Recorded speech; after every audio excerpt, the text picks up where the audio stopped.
나는 아마 너를 벗어날 수 없어 왜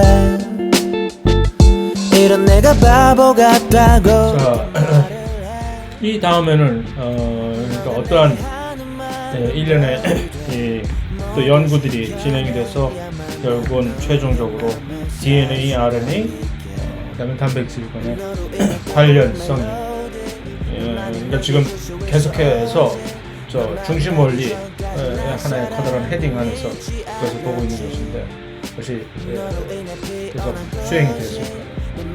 단백질이 DNA로부터 확실하게 이런 식으로 직선적인 그런 관련성이 있다는 것이 이제 확인이 됐으면, 그런데 문제는 DNA가 그렇다면 단백질을 합성을 시키는데 확실히 결정적인 역할을 어떤 특정한 각각의 단백질 합성의 결정 역할을 하는 것은 맞는 것 같으나 이것이 직접적으로 개입을 할 수는 없다는 것은 금세 이제 알아챌 수가 있는 것이죠. 진핵세포의 경우를 보면 단백질 합성은 언제나 세포질에서 수행이 되는데 핵은 DNA는 핵을 절대로 떠나지를 않으니까, 그러니까 중간 누군가가 이렇게 있어야 되는, 그것을 이제 어댑터라고 해서 한국말로 이것을 연결자라고 이제 번역을 할 수도 있겠는데, 이러한 이 프랜시스 크릭이 그래서 이제 어댑터 하이포테시스라는 그러한 개념에서 RNA의 존재를 이제 예측을 한 겁니다. 그래서 DNA하고는 매우 비슷하다라는, 그러니까 상보적으로 DNA처럼 그 DNA 주형의 유전자의 그 주형의 상보적 결합을 할 수 있는 어떤 이 RNA, 그 RNA가 있다는 걸 알고 있으니까. 그러니까 이 RNA가 어쩌면 바로 그 어댑터, 중간자 역할을 할 수 있는 것이 아닐까? 단백질 합성 때. 이렇게 이제, 추측을 한 것이죠. 자, 어떤 식으로 흘러갔는지 봅시다. 처음에 이제, 토르비온? 스웨덴, 사람인지, 오스카 카르퍼슨, 아니면 장 브라쉐? 이 사람은 어디 사람인가? 벨기에 사람인가? 어쨌든 그래서 이제 RNA를 처음으로 발견을 한 거예요. 세포질에서 주로 존재를 하는.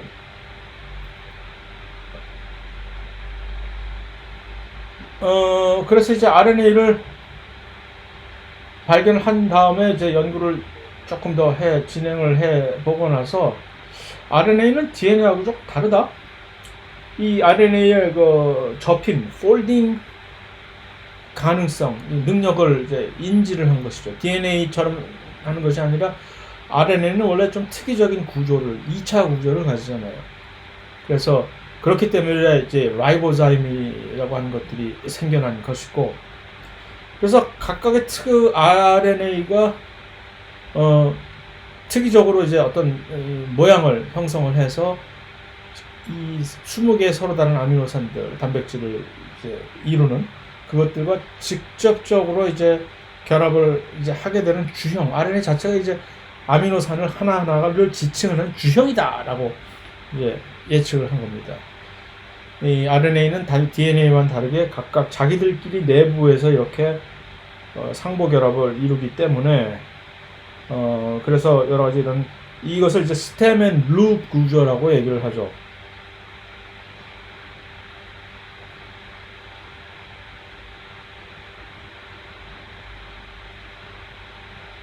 이런 식으로 이 룹 구조는 여기 있고 룹의 줄기 밑에는 스템 구조 하는 식으로 2차 구조를 이루니까 이것이 3차원적인 입장에서 살펴볼 때는 그냥 3차 구조 형태의 마치 단백질의 특이적인 고유한 모양을 만드는 것과 하는 비슷한 양상으로 RNA가 이렇게 할 수 있는 능력이 있기 때문에, 그러면 이제 마치 어떤 특이적인 아미노산과 이들이 직접적으로 결합이 가능할 것이다 라고 생각을 한 것인데, 크릭 자체는 이것에 대해서 별로 그다지, 왜냐하면 RNA가 직접적으로 이렇게 자기들끼리 어떤 RNA 염기 서열이 접혀져 가지고서 접힌다?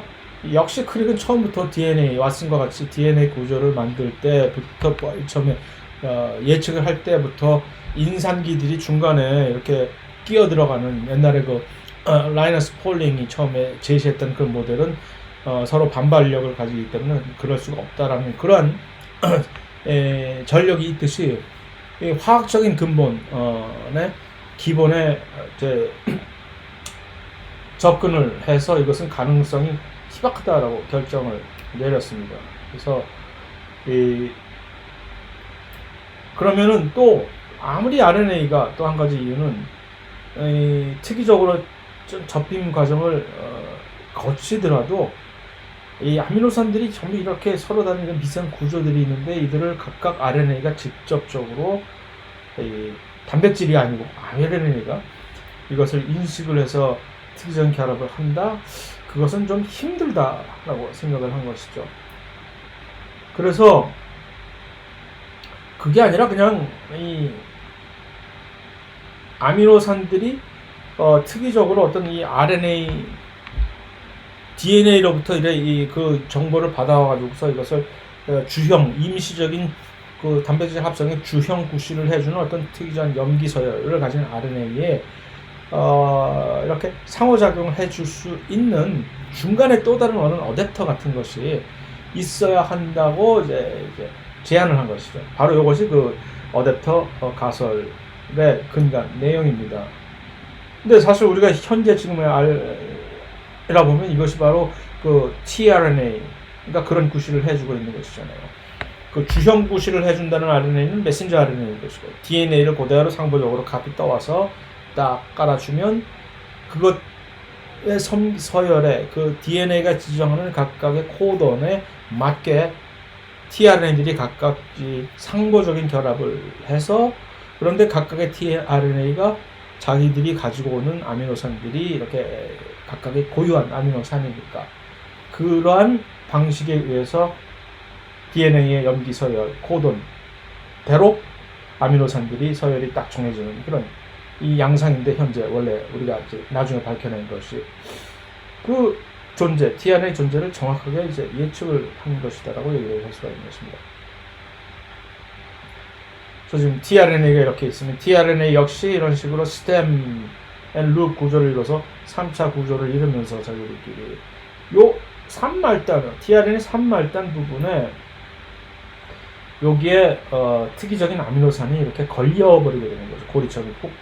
그러니까 이 RNA 자체가 어떤 아미노산과 어떤 물리적인 컨택트를 해가지고서 특별한 아미노산을 찝어오는 것이 절대 아니라, 그것을 이제 이 어떤 특정한 tRNA에 맞게끔 어떤 아미노산을 여기다 이제 연결시켜 주느냐 하는 것은 단백질, 특정한 효소가 그것을 알아서 해주는 것입니다. 또 이 tRNA 구실은 사실은 바로 이 코던, 메신저 RNA에 지정되어 있는 특별한 3개의 뉴클리오티드, 그 각각의 3개의 뉴클리오티드가 하나의 특정한 아미노산을 지칭하는 그것과 어떻게 마치 어댑터처럼 이렇게 코돈과 엔티코돈의 상보적인 이 상호작용을 통해서 이 각각의 특이적인 코돈과 상응하는 어떤 아미노산이 여기서 연결이 되는 그런 형태 아닙니까?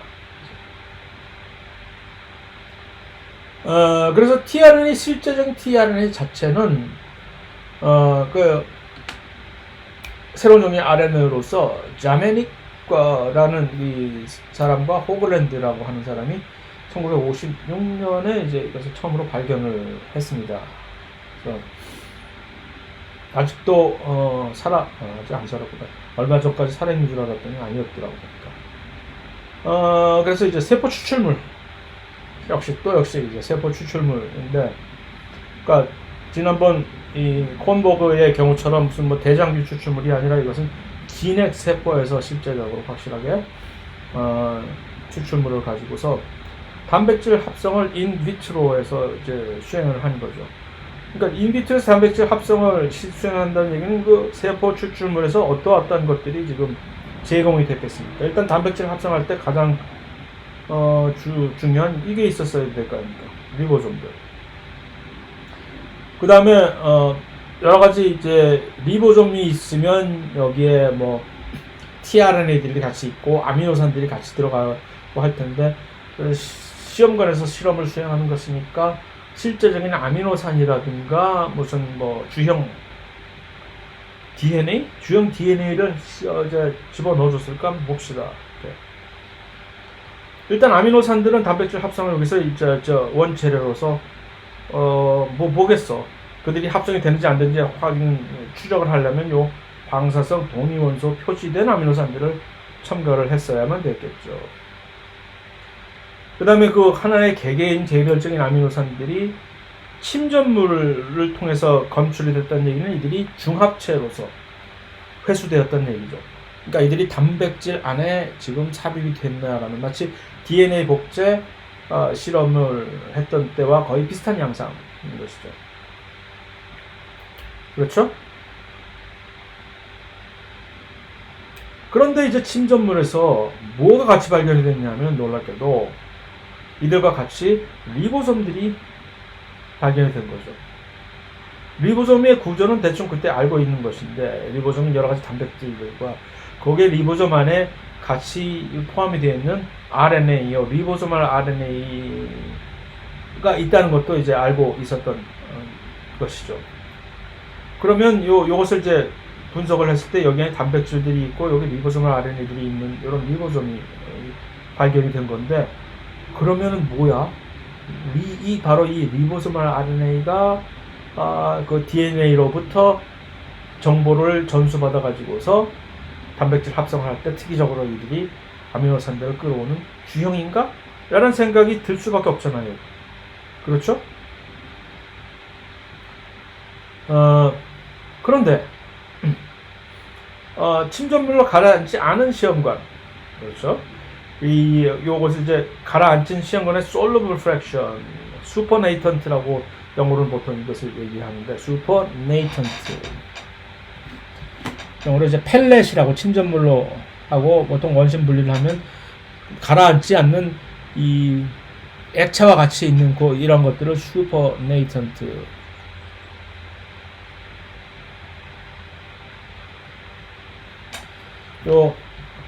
여기서도 방사능이 검출이 된다는 얘기죠. 그 얘기는 아미노산들이 아직 지금 단백질에 끼어 들어가지 못한 아미노산들이 아직 저도 같이 들어가게 해주세요 하면서 울고 있었다는 얘기인데 그것이 중요한 것이 아니라 그것은 당연히 예상이 됐던 얘기인데 그 아미노산들과 함께 RNA가 또 발견된 거죠. 자, 리보솜에서 발견된 RNA, 리보솜을 RNA, rRNA 말고 이 아미노산들하고 동위원소하고 같이 들어있는 그 리보솜을 RNA보다 아주 작은 꼬마 RNA들, 아주 작은 RNA들이 발견이 된 거예요. 이들이 바로 tRNA 아니겠어요? 그리고 여기서 야, 니들은 뭔데 이 작은 아미노산들하고 같이 붙어 있는 거냐? 그런데 이제 이 호글랜드가 나중에 효소 아미노 에이실 tRNA 신테테이즈라고 하는 이 효소가 바로 그 tRNA에다가 각각의 아미노산들을 이렇게 부착을 시키는 그 촉매작용을 하거든요. 그래서 액티베이션을 시킨다 그러죠. tRNA가 아미노산을 붙이면. 그래서 아미노산을 갖고 있는 tRNA만이 단백질을 합성을 할 때 리보솜의 그 각각의 방에 입장을 할 수가 있는 것이죠. 그 아미노산이 일종의 하나의 티켓이라고나 할까? 그래서 그 아미노 에이스 tRNA 신세테이즈를 나중에 발견을 한 다음에 이 촉매작용을 수행을 해봤더니 반응이 아미노산들이 바로 그 RNA, 옛날에 그 RNA에 부착이 되는 것을 발견을 한 거죠. 그러면 이 RNA는 지금 이런 특별한 새로운 종의 RNA로서 아미노산들을 하나씩 타닥타닥 결합을 하는 그런 능력을 가진 RNA네. 자, 이 아미노 에이스 tRNA 신세테이즈에 대해서 조금 더 설명을 할 것 같으면 세포 안에는 그러니까 20개의 종류의 서로 다른 요 아미노 애시드 tRNA 신세테이저가 있어야만 되는 것이죠. 그러니까 각 특별한 종류의 아미노 애시드 tRNA 신세테이저마다 인식을 해서 받아들이는 요 아미노산이 종류가 다른 것입니다. 그죠? 그래서 그 아미노산을 여기다 이 하나의 활성 부위에다 결합시키고 또 그 아미노 애시드 tRNA 신세테이저는 또 자기가 특별하게 입맛에 맞는 자기 마음에 맞는 tRNA 친구를 또 하나를 이렇게 가져올 수가 있는 것이죠. 그래서 이렇게 이들이 같이 근처에 왔을 때 여기에 이렇게 서로 결합을 시키는 반응을 시키는 겁니다. 그래서 반응이 이루어지면 여기가 보통 언제나 효소가 그렇듯이 이 기질 둘이 반응이 이루어지면 구조가 살짝 변하니까 그러면 그때부터 너 좀 낯설다.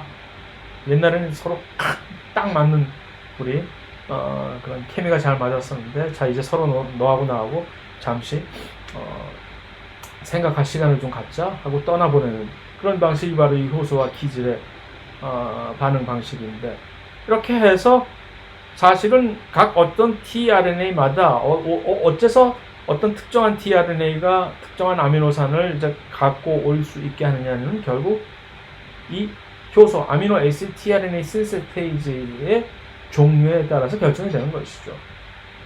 그래서 그렇기 때문에 이제 20개의 종류의 최소한 20개의 종류의 물론 여기에 이 tRNA들의 코돈 리던던시라는 것이 있어서 하나 종류 이상의 서로 다른 tRNA들이 여기에 같이 같은 종류의 tRNA 신세테이즈에 결합을 할 수가 있기 때문에 이렇게 아미노산의 종류보다 tRNA 종류가 훨씬 더 많아서 그건 사실 축복인 것이 그렇기 때문에 이제 이론적으로 전부 이제 만들어질 수 있는 64개의 코돈이 딱 3개만 빼고 전부 다 커버가 되는 것이죠. 그래서 이 자메닉하고 호블랜드는 처음에 이 RNA를 솔루블 RNA라고 이름을 붙일 수밖에 없겠죠. 무슨 그때 tRNA의 확실한 기능을 무슨 뭐 누가 꿈에 나와서 점지해 준 것도 아닐 것이고 하니까 그리고 나서 왓슨은 그때 당시 이제 엄청나게 유명한 과학자가 되어 있었던 상황이기 때문에 여기저기를 이제 방문을 하면서 세미나도 해주고 세미나비도 챙기고 했을 텐데 왓슨한테 이 얘기를 이제 하고 상담을 요청하니까 왓슨은 금방 이거 내 친구 크릭이 항상 입버릇처럼 얘기하는 그 어댑터 RNA인데 이거? 라는 것을 금방 알아차린 것이죠. 그때만 해도 왓슨과 크릭은 서로 사이가 그다지 나쁘지 않았던 나중에 말년에 가서 서로 아주 원수지간이 되어가지고서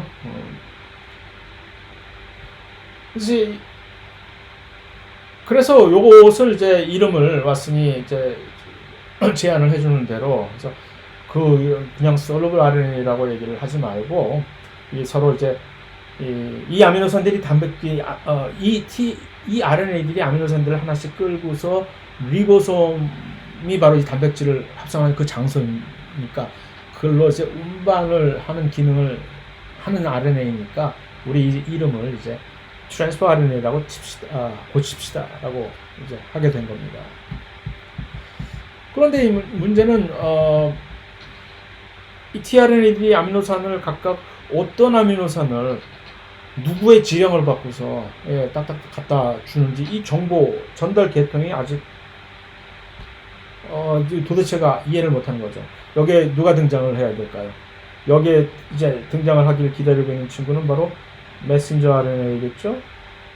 전령 RNA라고 하는 이 메신저 RNA가 바로 그 DNA의 유전 정보를 그대로 상보적으로 떠서 와서 자, 나다 하고 그러면 그 tRNA들이 어떻게 그들을 인식을 하지요?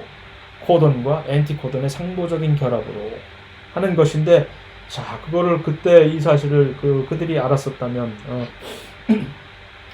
자, 근데 이제 크릭은 그게 누구냐? 바로 이 리보소멀 RNA다 라는 얘기죠. 누구겠냐? 리보솜에 그렇게 존재하고 있는 그 리보소멀 RNA가 바로 그들이다.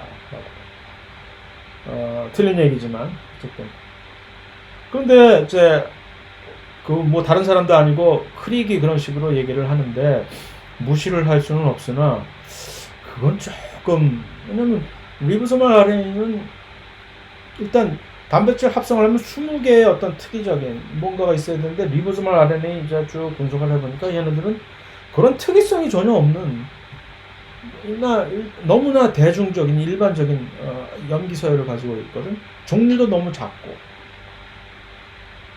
그러니까 크기와 염기 서열 중에 전혀 다양성이 없는 이 리보소말 RNA들이 20가지 종류의 다양한 아미노산 조합들을 어떻게 조합을 결정하는지 하는 그 주형으로 이들이 어떻게 상용이 된다는 얘기는 이 납득이 안 가요, 납득이. 자, 이게 전형적인 진핵세포의 리보소말 RNA 몇 가지 종류예요. 3가지 종류밖에 없는 거거든요, 리보소말 RNA는. 지금 여기 화살 촉에 있는 화살 촉처럼 생긴 이들이 가는 실들이 전부 만들어지는 리보솜, 그러니까 이 RNA를 만들어내는 DNA 구간이 이 정도라면 여기서부터 계속 먼저 온 순서대로 계속 나가고 있는 거죠. 그러니까 여기 지금 제일 긴 RNA 사슬이 가장 먼저 와서, 그러면 여기서 지금 이 RNA 중합 효소가 진행하는 방향이 O 방향에서 3방향으로 이제 진행을 해야 될 텐데, 이게 어디서 어디로 진행을 하는 건지는 좀 대충 알 수가 있는 것이죠. 이쪽 방향으로 가고 있다는 얘기죠, 이게. 네?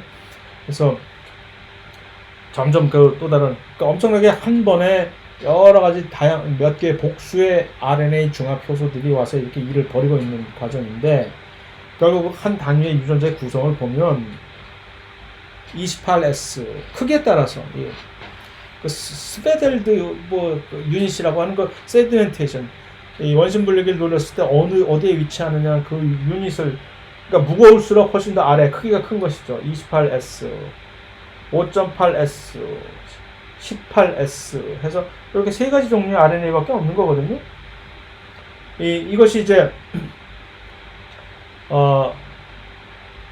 원핵세포에서는, 이 고래 같은 원핵세포에서는 이 숫자가 줄어들어서 28S 대신에 23S RNA가 있고, 5.8S 대신에 5S가 뭐 있을 수도 있고 없을 수도 있고, 그 다음에 16S RNA가 보통 있는 것인데, 그래서 보통 이제 28S라는 것을 딱 듣고 하면 이거 진핵세포의 RNA구나 라는 것을 금방 알아챌 수가 있는 것인데, 어떤 경우에는 이제 이 진핵세포의 RNA는 28S 맞는데 가장 큰 RNA가 리보소말 RNA가.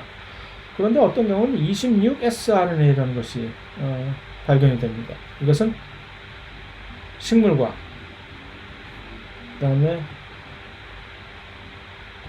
곰팡이 같은 경우에는 28S 대신 26S RNA가 존재를 하고, 그러니까 어디 같은 논문 같은 데서 보다가 어떤 논문에서 RNA 이제 리보소말 RNA 재를 보여주면서 크기를 이렇게 표시하는 그런 이 데이터들이 간혹 나옵니다.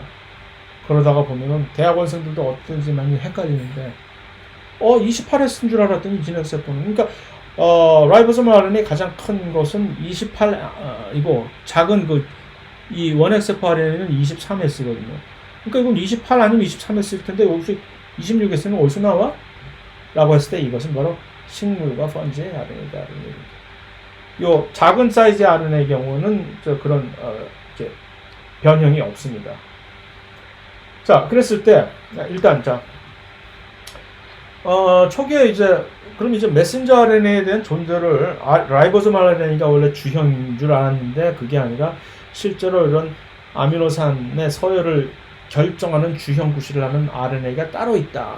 그 이름이 mRNA, 메신저 RNA다라는 것을 지금부터 이제 밝혀내는 여러 가지 실험들이 따라갈 텐데, 처음에는 이것에 대한 힌트를 어디서 얻었는가 하면 박테리아 페이지 T4 세균을 감염시키는 그 T4 박테리아 페이지, 허쉬 앤 체이스가 처음에 DNA가 바로 유전물질이다라는 것을 밝힐 때 사용을 했던 그 박테리아 페이지, 이들은 이제 세균의 염색체 안에 들어가서 잠복을 하고 있는 라이소제닉 페이지가 있는가 하면, 들어가자마자 매우 성질이 급해서 감염을 하자마자 즉시 전부 숙주 세균의 그 염색체 DNA를 전부 다 분해해버리고 자기 DNA만 가지고 자기 유전 발현만 하는 그런 아주 과격파 TAG가 있는데, 그러니까 이렇게 라이소제닉이라고 해서 약간 점잖은 척하다가 이 숙주 안에 있는 숙주 DNA 안에 이렇게 잠입을 해 있다가 마치 우리의 에이즈 바이러스처럼 그러다가 나중에 본색을 드러내 가지고서 튀어나와 가지고서 이제 막 일을 벌이는 그런 타입이 있는가 하면, 마치 그 폐렴군에도 무슨 병원성과 비병원성 균이 있는 그런 비슷한 방식으로 이 레릭 사이클을 수행하는 용균성이라고 한국말로 하는 레릭 사이클을 관장하는 요 페이지 DNA는 들어가자마자 모든 DNA들을 이렇게 분해시켜 가지고, 그래서 이 전부 숙주 DNA는 없이 자기 DNA만 가지고 유전 발현을 해서 나중에 자기 단백질 만들고, 그 단백질 만들려면 RNA 만들어야 될 거 아닙니까? 그렇죠? 그래서 하는 건데, 문제는 이것이 따로 두 가지 다른 타입이 있는 것이 아니라 경우에 따라서 이렇게도 됐다가 저렇게도 됐다가 하는 그런 얘기인데, 자, 이제 감염해서 이제 그런 식으로 레릭 반응을 일으킨 다음에 조사를 해봤더니 거기 세균에서 그 감염된 세균에서 검출된 RNA가 있었을 것 아닙니까? 근데 그 RNA들이 전부 페이지의 RNA라는 얘기죠. 페이지 DNA 염기서열과 동일하다는 얘기는 뭐냐면 이거죠. 이거. 이렇게 이 나중에 만들어질 때 여기다가 여기서 핫이라는 얘기는 동위원소를 매겼다는 얘기입니다. 그래서 동위원소를, 이걸 그때 당시에 이 일일이 염기서열을 분석을 하는 무슨 실험을 수행했을 리는 없고 어떻게 확인을 했겠습니까? 이 페이지 DNA가, 페이지 RNA가 막 용균 사이클이 막 만들어진 그때 당시에 이 배지에다가 이런 방사성 동위원소를 가지고 있는 RNA 연료가 되는 그 뉴클리오타이드 DNTP 대신에 그냥 NTP를 넣었겠죠. 그러고 나서 나중에 그 핫한 요 RNA가 누구와 혼합을, 하이브리다이제이션을 하는지를 조사해 보면 될 거 아니에요. 세균 DNA하고는 이걸 안 한다는 얘기죠. 안 한다는 얘기는 서로 상보결합을 못 이루는 그런 염기서열을 가졌다는 얘기고. 근데 페이지 DNA를 추출해서 이들과 그런 반응을 시켜봤더니 쫙 붙어요. 그 얘기는 이 염기서열이 바로 그 페이지 DNA에서 유래한 그런 서열이라는 얘기죠. 이게 무슨 얘기야, 이게? 그러니까 리보소멀 RNA는 무슨 tRNA 그런 것들이 아니라 실제적으로 그 DNA와 그 염기서열이 상보적인 어떤 그런 것들이 그 어떤 특정한 RNA가 지금 신비로운 RNA가 존재했다는 사실을 처음 인지를 한 것이죠. 자, 그 다음에 이제 또 한 가지 이제 클루가 나오는 것이 그 유명한 제이콥 모노드. 자코브 모노드가 뭘로 유명합니까? 락토스 오페론. 우리가 나중에 좀 보겠지만, 이 락오페론을 처음으로 이제 밝혀낸 사람인데, 파디, 자코브, 모노드 셋이서 실험을 이제 한 요 실험을 그래서 각각의 이름들을 따서 파자모 실험이라고 얘기를 하는데, 이 실험의 의의는 뭐냐면은, 중요성은 물론 이 실험을 수행을 하면서 실제적으로 좀 더 중요한 결과는 이 렉토스 오페론에 있어서 하나의 결정적인 인자인 렉아이라고 하는 그 리프레서를 만들어내는 유전자가 어떤 방식으로 저기의 메커니즘을 수행을 하는지를 확실히 결정을 하게 된 실험이지만, 그와 부수적으로는 사실은 이것이 이제 뭔가의 어떤 RNA 존재를 다시 한번 서지스트를 하게 된 그런 실험이기 때문에 그렇습니다. 그래서 이 렉오페론의 이 유전자의 돌연변이가 생겨서 그러면 이제 렉오페론의 기능은 뭐냐면 락토스라고 하는 이 당분, 이 포도당이 있을 때는 전혀 쓸모가 없는, 마치 우리가 쌀밥이 있을 때는 쌀밥 먹고 보리밥 전혀 거들떠보지도 않았던 그런 시절 얘기하는 거예요. 쌀밥인데 굳이 보리밥을 먹어. 그런데 만약에 쌀밥이 전혀 없을 경우엔 보리밥이라도 먹어야지 할 때 보리밥을 분해하는 분해 효소가 그제서야 만들어지는 그런 원리로 요 락토스 오페론이 이 세 가지 유전자들은 그 락토스를 분해하는데 필요한 효소들을 특이적으로 이제 발현하는 것이니까 평상시에 쌀밥이 많이 여기저기서 질비하게 흔하게 보일 때는 전혀 이것을 발현을 활성화시킬 필요가 없는 그런 유전자인데, 근데 이 락토스 분해효소 유전자 여기 이 돌연변이가 생기면 이제 이들은 락토스를 전혀 어떠한 상황에서도 분해를 할 수 없는 유전자가 이제 기능을 마비가 되어 있습니다. 그런데 이들에다가 정상적인 유전자를 이렇게 주입을 시켜줄 수 있는 경우가 있죠. 이 세균 접합이라고 하죠. 컨주게이션에서.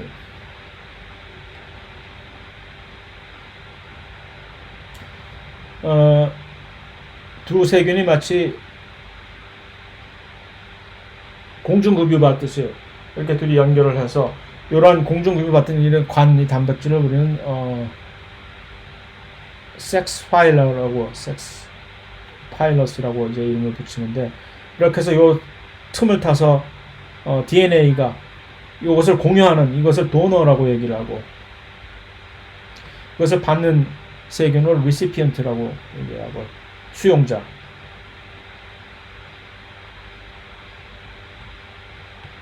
그래서 이 DNA가 여기 있던 DNA가 일로 흘러 들어갈 수가 있는 그런 것인데, 그래서 이 정상 세균의 DNA를 이쪽으로 이제 주입을 해주면은, 그것을 해줄 수 있는 이 플라즈미가 따로 있죠. 그것을 이제 HFR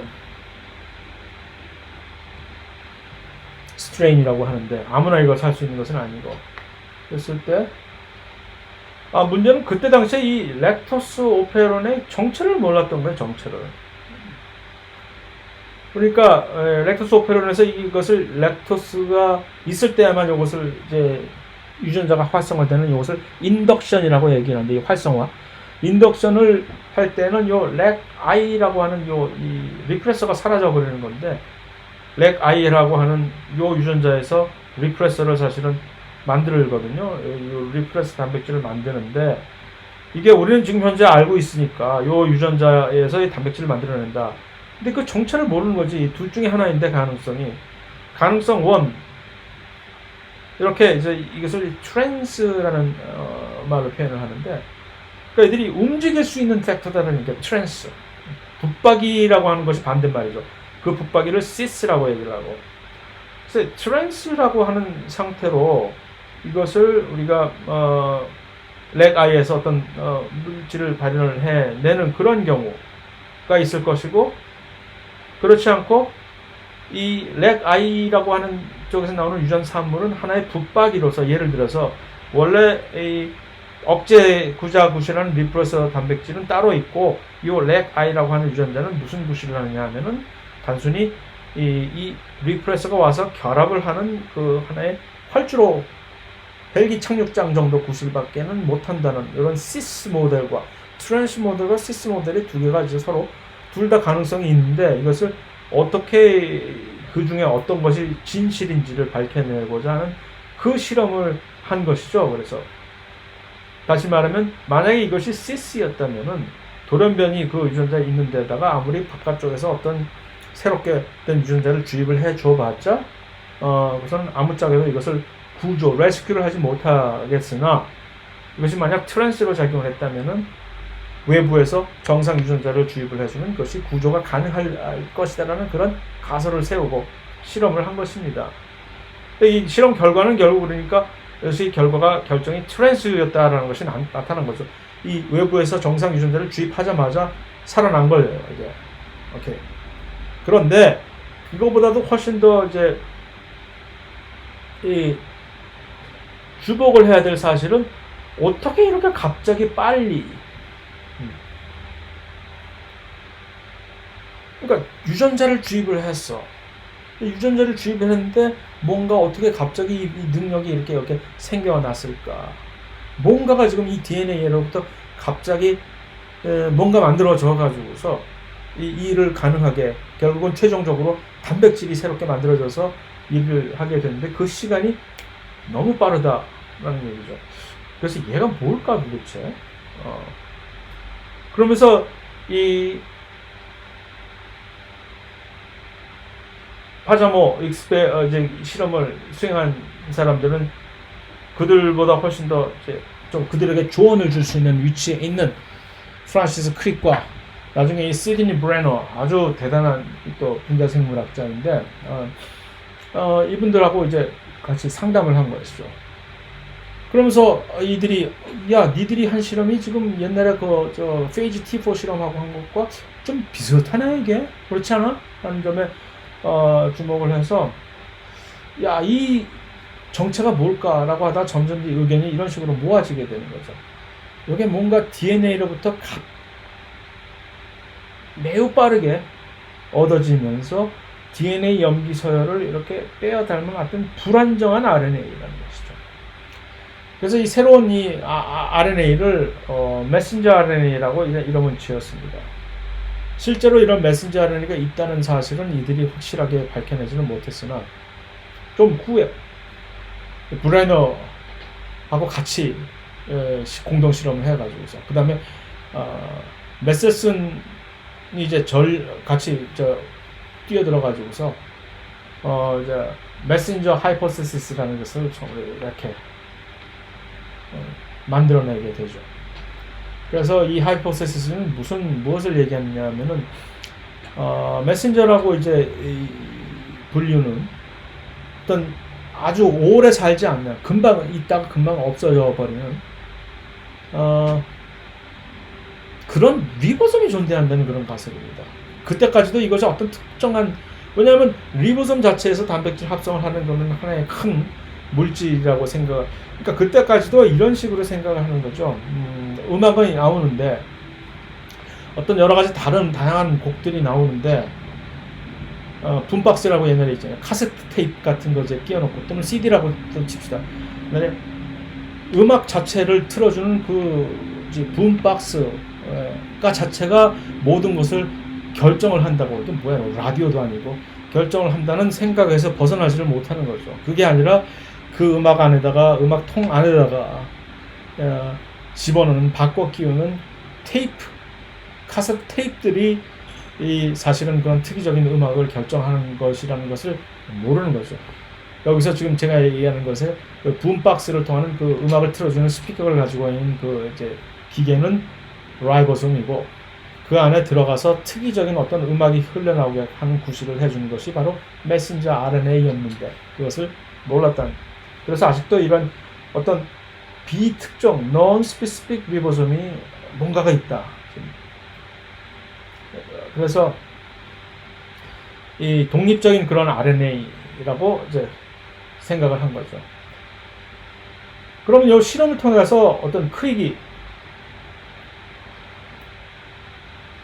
리보솜에 있는 그 리보소말 RNA가 사실은 원래 그 주형 구실을 한다라는 것과 새롭게 세워진 이 전령 가설은 그게 아니라 우리가 여태까지 크릭이 네가 얘기하고 있던 그 리보소말 RNA, 리보솜 붙어 있는 그게 아니라 원래 이 모든 유전 정보를 가져와서 특이적으로 아미노산을 서열을 결정하는 것은 또 다른 어떤 RNA다라는 것을 이제 입증을 해야 될 거 아닙니까? 어떻게 할까? 이런 식으로 이제 동위원소 참 많이 사용을 한 거죠. 이 박테리아 페이지 T2는 이렇게 T4하고 비슷한 세균을 특별하게 감염을 시키는 박테리아 페이지입니다. 세균 감염 바이러스, DNA 바이러스입니다. 이거 역시 똑같이 이제 무거운 동위원소 두 개예요. 그러니까 질소의 경우에는 무거운 동위원소는 N15와 그다음에 탄소도 그 무거운 동위원소, 이거 역시 방사성 동위원소는 아닙니다. 방사성 동위원소는 C14인데 C13까지는 방사성이 아닌 그냥 동위원소이고, 그와 말고 이제 일반적인 가벼운, 훨씬 더 흔한 가벼운 동위원소인 탄소의 경우 C12, 질소의 경우 C14. 이것을 이렇게 배지 옮기는 실험을 또 다시 비슷하게 한 거예요. 그러니까 여기 메셀슨이 같이 껴드는 거지. 그래서 처음에 무거운 동위원소에서, 그러니까 배운 게 도둑질이라고 사람들은 원래 자기가 했던 그 전문성을 해서 훨씬 더 급격하게 뛰어넘지를 못하는 것 같아요. 그냥 자기가 했던 거 계속해서 조금씩 변형해서 답습할 수 있을 뿐이고, 옮긴 다음에 그 가벼운 동위원소 상에서 바이러스 감염을 수행을 합니다. 원래 여기서 키웠다가 대장균을 여기서 무거운 동위원소, 그러면 DNA들이 전부 이렇게 전부 다 무겁게, RNA 역시 전부 무겁게 이렇게 돼 있을 것이고. 그런데 이제 한 가지는 또 새롭게 이제 추가를 한 것은, 또 박테리아 페이지를 감염을 시킬 때 당시에 그 가벼운 동위원소 상에서 가벼운 동위원소 배지가 있는 상태에서 이제 바이러스 감염을 시키는 그 와중에 동시에 이 P32 방사성 동위원소 P32 얘는 어디로 들어가겠습니까? 지금 핵산으로 들어가겠죠. 그러니까 이 새롭게 만들어진 RNA들이 전부 P32로 표지가 될 것이겠죠. 옛날에 만들어졌던 RNA들에는 어떤 동위원소가 전혀 표지가 되지 않을 것이고,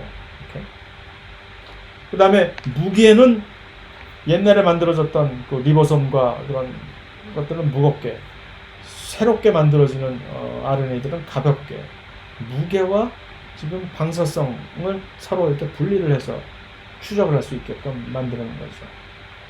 그래 놓고 이제 밀도 구배인데 이 그레이디언트인데 이제 시지움 클로라이드, 지난번 메셀슨 스타일처럼 시지움 클로라이드가 아니라 이 설탕 수크로스 그레이디언트로 이것을 수행을 했습니다. 밀도가 조밀하기가 조금 좀 달라지기 때문에 훨씬 더 무거운 물질들을 다루기에 좀 용이한 그런 실험이 됐겠죠. 자, 그랬을 때 이 실험을 왜 했는지를 한번 이해를 해봅시다. 그래서 만약에 여기서 크릭이 옳았다면은, 크릭의 옛날 리보솜에 있는 그 RNA가 원래 그 주형이다, 새롭게 만들어낸 모든 그 단백질 합성과 뭐 그것들의 주형이라면, 새롭게 이제 리보솜에서 새롭게 어떤 RNA들이 거기에 붙어 있어야 되니까, 리보솜은 가벼운 리보솜이잖아요. 새롭게 만들어낸 리보솜이니까, 그렇죠? 거기서 방사성 동위원소도 역시 같이 거기서 검출이 돼야 되겠죠. 이렇게. 그래서 이제 크릭의 이제 가설에 의거하면, 이제 리보솜 자체가 원래 이 세균이 가지고 있던 올드 리보솜, 무거운 동위원소를 먹은 리보솜. 그다음에 RNA 역시 전부 리보솜 RNA들이 전부 무거운. 그다음에 방사성 동위원소를 지금 가지고 있지 않은. 근데 이제 여기다가 바이러스를 감염시키면서 여기다가 P32를 지금 같이 집어넣었단 말이에요. 그러면 이들은 새롭게 만들어지는, 이미 새롭게 만들어진 RNA들은 페이지 RNA였다는 것을 이미 알고 있는 상황 아닙니까? 그럼 그 RNA들이 어디서 검출이 될 것이냐 하는 것은 바로 무거운 새로운, 이거 구분을 할 수 있는데, 이 새롭게 만들어진 가벼운 RNA와 리보솜 RNA와 리보솜 등에서 전부 여기서 같이 여기 검출이 되어 있고, 올드 RNA는 동위원소에서 추적이 불가능할 것이라는 거죠. 그래서 수크로스 그레이디언트로 이렇게 딱 해보면, 이것이 바닥이고 이것이 탑이면은 무거운 리보솜은 훨씬 더 이쪽으로 갈 것이고, 가벼운 리보솜은 훨씬 더 이쪽으로 갈 것인데, 그랬을 때 이 크릭의 하이포테시스 가설이 맞다면, 방사성 동위원소뿐만 아니라 이제 이 뉴라이브, 바로 여기서 방사성 동위원소와 함께 리보솜들이 가벼운, 여기서 바로 이것이 검출될 것이다라는 것이죠. 그렇죠? 그러나 새롭게 지금 나온 전령 가설에 의하면, 이 RNA들은 옛날에 있는 그 리보소멀 RNA나 그런 것들이 아니니까, 새로운 RNA가 단백질 합성에 이렇게 새롭게 쓰이는 어떤 연결자 구실을 하는 그런 RNA니까, 이들은 여전히 원래 그 무거운 리보솜에 부착되어 있을 것이다 라는 얘기입니다. 실험을 하려면 사실은 물론 메셀슨 스타일의 실험도 마찬가지지만, 이들의 실험이 올드 클래식한 실험임에도 불구하고 아직도 이런 식으로 우리가 다시 답습하면서 이렇게 배워나가는 이유는, 정말로 정통 실험의 그 기법을 준수하고 있는 실험들이기. 요즘은 어떤 오미계 시대라고 해서 유전체, 단백질체, 무슨 대사체 하는 한 번에 모든 것을 다 통틀어서 확 때려잡아가지고 분석을 하는, 그런 워낙 좋아졌으니까 기계들이, 설비, 기계, 분석 기법들이 하는 실험이 주종을 이루는 그런 시대가 됐는데, 더더군다나 엄청나게 파워풀한 컴퓨터와 그다음에 여러 가지 그 새로운 알고리즘들의 도움을 받아가지고서, 한 가지 문제는, 그랬을 때 이런 가설을 정확하게 세우고 보통 실험을 할 때 가장 못마땅한 실험들이 그런 것입니다. 실제로 많은 자리 잡고 있는 교수님들조차 많이 이제 저지른 실수인데, 아무것도 처음에 예측을 할 수 없는 상황에서 내가 이 실험을 하면 결과가 어떤 식으로 예측이 될 것이고, 이 결과가 이런 식으로 나오면 내가 한 가설이 맞은 것이고, 만약에 그렇지 않았다면 내가 세운 가설이 틀렸다라는 그런 아주 구체적이고 체계적인 미리 이제 로직이 있어야 되는데, 그것이 아니라 야 일단 한번 해보자, 뭐가 나오는지 한번 보자라고. 정말 바보 같은 그러면 결과가 나와도 그때부터 고민을 해야 되는 거죠. 이게 왜 이렇게 나왔을까 하고. 그런데 그런 것을 딱 배제한 이 실험들이 전부 소개한 실험들이 대부분이 그렇게 깔끔하게 내 생각이 이런데 이런 결과가 나왔으면 바로 내 생각이 맞은 바로 이거야 라는 것이 이미 딱 확립이 된 상태에서 실험하는 것, 이것이 정말 중요한 것인데 그런 향수를 느끼게 해주는 실험들이기 때문에 이렇게 여기서 소개가 되는 것이기도 하죠. 자, 그러면 이제 결과는 어떻게 나왔느냐 하면은 실제로 이제 메신저 하이포테시스에서 이대로 바로 이 결과를 지지를 해주는 결과가 나와버린 거죠. 그래서 새롭게 무슨 새로운 리보솜 그딴 거 전혀 없고요 하고, 올드 리보솜, 옛날 올드 무거운 리보솜의 방사성 동위원소가 여기 또 득하니 가서 앉아있더란 얘기죠.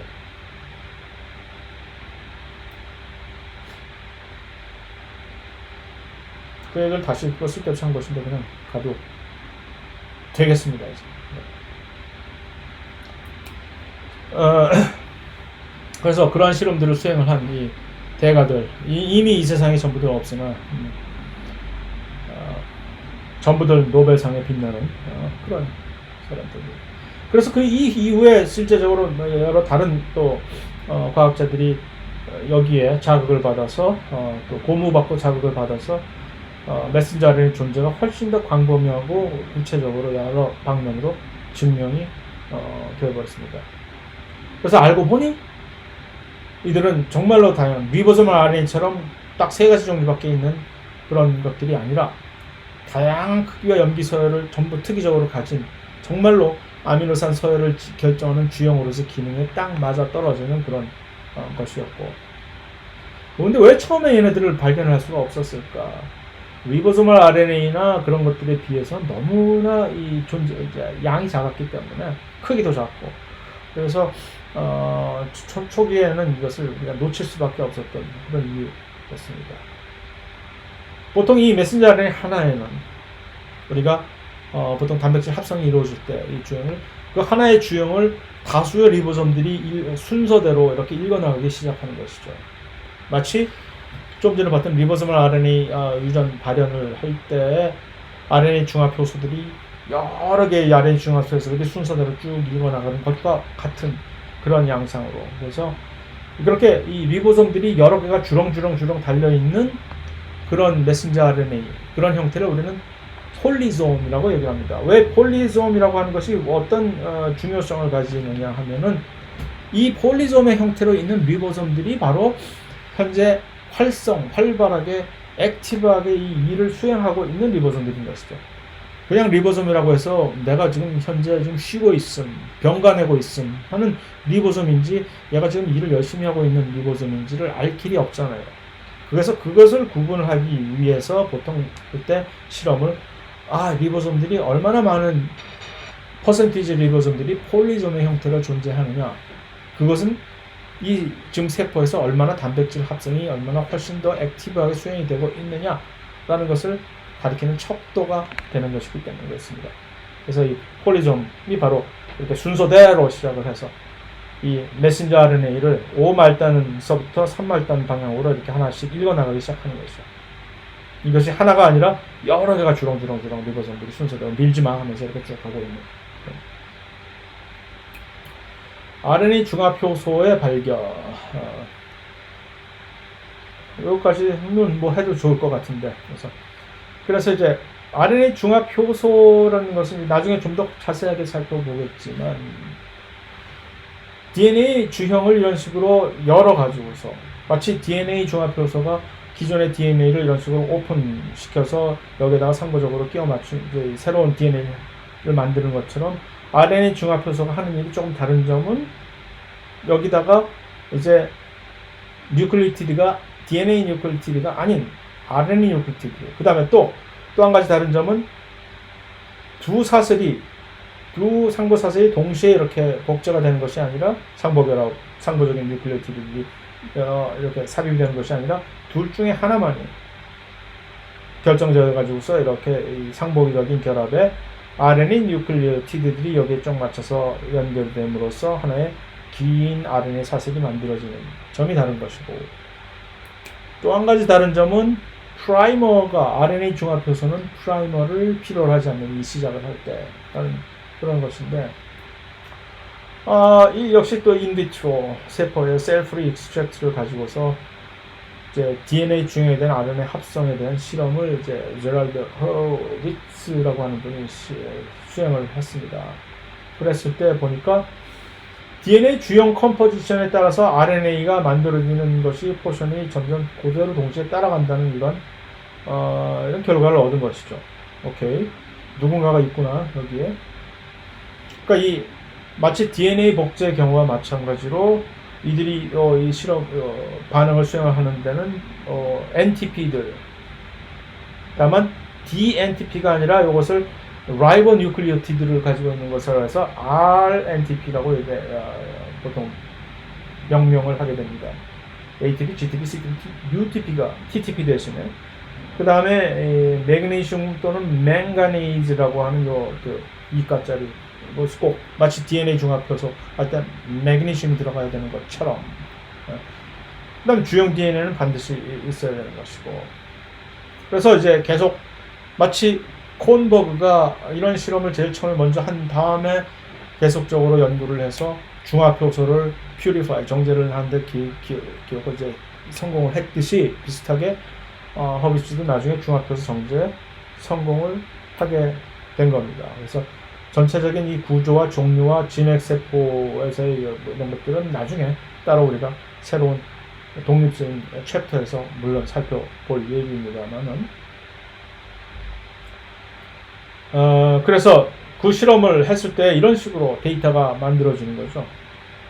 CPM이라고 하는 것이 방사성 동위원소가 이제 count per minute라고 해서 얼마나 많은 양의 동위원소가 이제 그 중합체, RNA 중합체에 incorporate 돼서 삽입이 되느냐라는 것을 가이거 카운터라고 하는 그런 걸로 딱 재면은 이게, 또는 scintillation이라고 해서 이 양을 훨씬 더 정량적으로 잴 수가 있는 것이죠. 그것이 이제 얼마나 많은 양의 활성이 지금 RNA 중합에 들어갈 수 있냐는 것을 가늠을 할 수가 있는데, 보니까 이거 보면 딱 이제 이래서 RNA 중합 반응에는 이 네 개의 뉴클리오티드들이 다 필요하구나.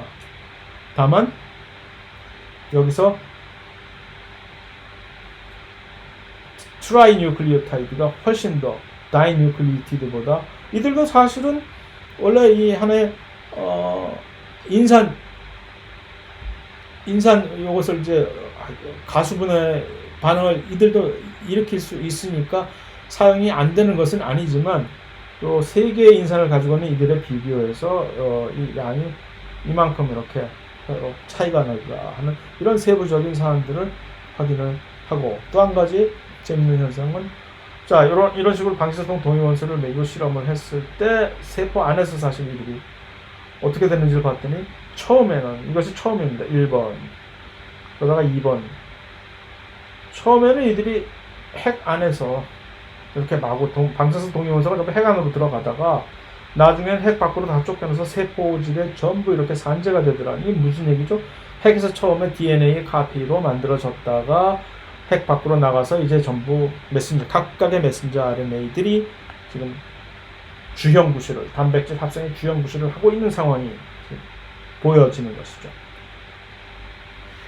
자, 유전암의 해독은 요거는 이제 다음 시간에 또 계속해서 이어져야만 될 것 같습니다.